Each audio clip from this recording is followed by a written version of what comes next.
All right, so Microsoft announced a few new products today, but there were two that were particularly interesting to me. So the first is the Surface Laptop Studio, which is supposed to replace this thing, the Surface Book of the past, and then the new Surface Pro 8, which looks very similar to this thing here, the Surface Pro X. And let's start off with that Laptop Studio. So this is a product that is a convertible device. It's got a versatile hinge so that the screen can rotate freely, and it can create several modes for the laptop to be in. So it's got the regular laptop mode, it's got the tablet mode with the screen on the top, and then you have the in-between. They call it the stage mode.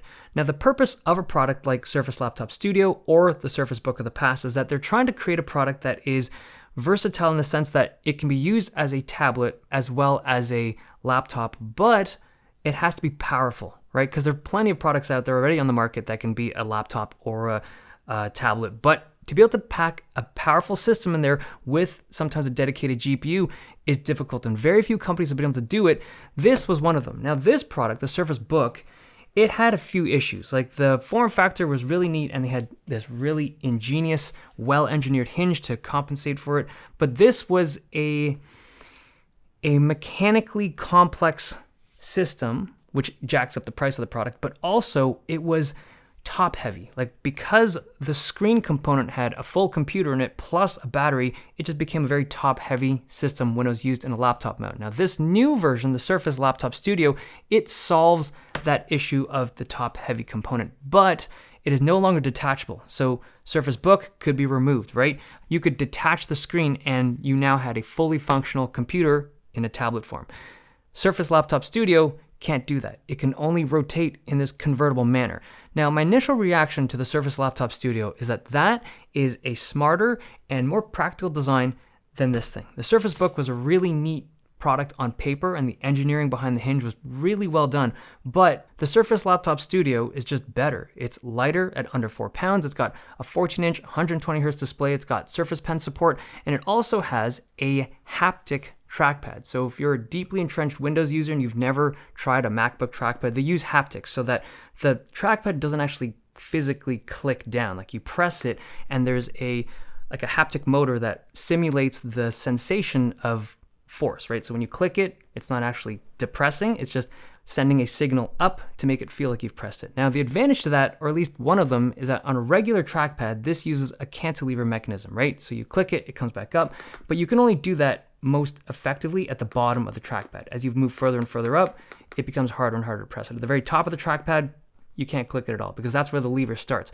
But on a haptic trackpad, you can click wherever you want because there is no lever. It's just a pad that goes up and down, and the haptic force comes up to tell you that you've clicked it. So this touchpad sounds really cool. And same with the screen, the keyboard, it all sounds great. And there's even a slot at the front of the device where you can slot the Surface Pen magnetically to house it conveniently. But I have not talked about the internals of the Surface Laptop Studio, and this is the Heartbreaker. So these are running the 11th gen H processors from Intel. So these CPUs only have 4 cores, and they're going to be limited as to how powerful they can possibly be. They're 35-watt chips, so they're not super lightweight, but an AMD equivalent to this, like the 5000 series chips, they could just blow these things out of the water with the same kind of thermal output. And it kills me because that's what I would want. That product right there, 120 hertz screen, imagine they had an AMD chip in there. That's amazing, like truly amazing. 8-core CPU, capable GPU. You could edit videos on it, you could edit photos on it, you could do everything, you could game on it. But with this variation, the 4-core Intel, it can do some stuff well, but it could have done so much more. Like, as an example, there's a product I reviewed a month or two ago, the 14-inch Razer Blade, AMD chip with up to an RTX 3080 in it, 4-pound device, very small, 14-inch screen, same kind of idea, right? Thin, light, elegant, but very powerful. The only way they could have pulled that thing off, that 14-inch Razer Blade, is because they have an AMD chip in it, because the thermal capabilities of that chip are just better than what these Intel chips are offering. And it pains me to see such a cool form factor being equipped with only Intel. Now, I get it, there's some advantages with Intel, like you get Thunderbolt for some people that require it, but so many more people would have benefited if it had an AMD chip. Maybe in the future, but I gotta get this out here. That was my first reaction when I saw this device. Okay, I wanna move on to the Surface Pro 8. Not this thing, it looks very much like this, but it's the same kind of form factor. This was the Surface Pro X, and this was kind of like the new design and shape. Very thin, elegant, modern looking. Surface Pro 8 has the same kind of look. Now, The Surface keyboard, like the new one, it's just like this. It's a little bit different from the existing Surface Pro keyboards, but it has this little slot at the top that holds the pen, like the magnetic new. Again, this is the old style of slim pen, but they have a new one, which is very cool. And I love this form factor and this shape way more than the existing Surface, like the Surface Pro 7. I like it.